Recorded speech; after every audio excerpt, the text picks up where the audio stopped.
Hi viewers, I hope you have been following our election series where we have already dealt with the introduction of our election laws and corrupt practices such as canvassing votes in the name of religion, caste, language, bribing the voters, booth capturing, etc. Those corrupt practices are conducted mainly by the candidate, his election agent, or any person with the consent of these two parties, and they are liable to be disqualified. The Representation of Peoples Act 1951 separately deals with electoral offences. Please bear in mind that booth capturing is a corrupt practice as well as a separate offence under the Act. Copy of this Act is freely available on the internet for a detailed reading in case you are interested.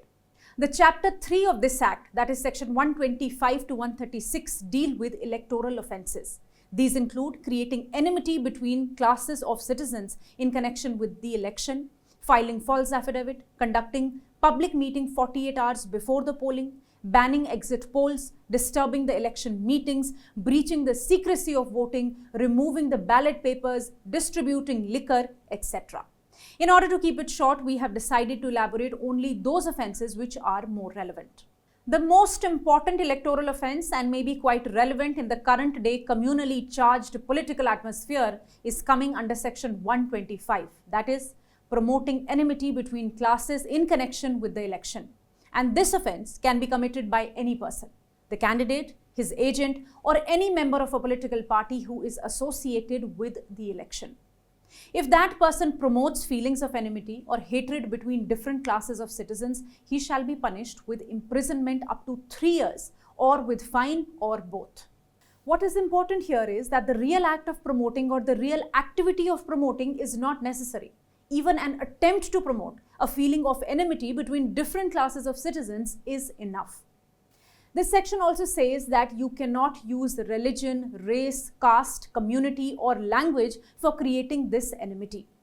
Suppose I am giving a political speech, and in my speech I am naming a community, portraying it against our nation, or saying that particular community will be a threat to another community.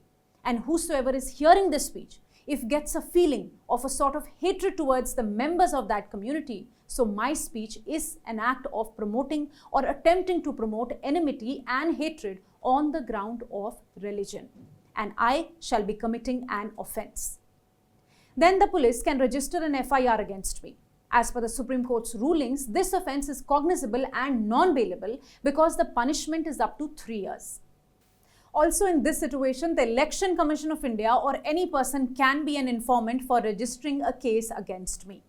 As we mentioned in the earlier part of our series, such stringent provisions have been made in our election laws to see that voters are not influenced by religion, caste, language, community, etc. and the voting is based on their free will and thought process.